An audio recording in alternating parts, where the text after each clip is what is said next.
به این 3 دلیلی که بهتون میگم بیت کوین سقف جدیدی رو قبل از هاوینگ ثبت میکنه.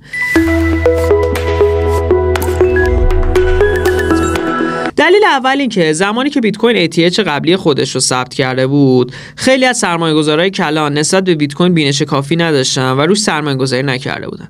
اما این دوره با تصویب ETF ها و قوانین جدیدی که توی ایالات متحده اتفاق افتاده، خیلی از سرمایه‌گذارا رغبت زیادی دارن به سرمایه‌گذاری تو بیت کوین. الان که داریم این ویدیو رو ضبط می‌کنیم 1.2 بیلیون مارکت کپ بیت کوین هستش که پیش بینی میشه تا 3 برابر هم میتونه رشد کنه. دلیل دوم مقبولیت عمومی هستش. همون چیزی که میشه گفت به گزینه اول هم مربوط میشه.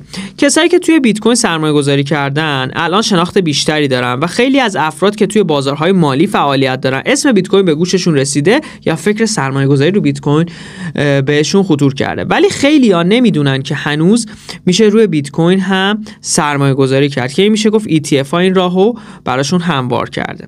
گزینه سوم هاوینگ بیت کوین هستش. هاوینگ یه چرخه‌ای هستش که باعث رشد و صعود بیت کوین میشه. اما چرا میگیم قبل از هاوینگ ATH اتفاق میفته؟ به خاطر اینکه سقف قبلی بیت کوین با توجه به اقتصاد کلانی که توی دنیا داره اتفاق میفته برای بیت کوین الان کم هستش و با وجود سرمایه‌ای که به بیت کوین داره وارد میشه احتمالاً شکوندن سقف قبلی خیلی برای بیت کوین راحت باشه.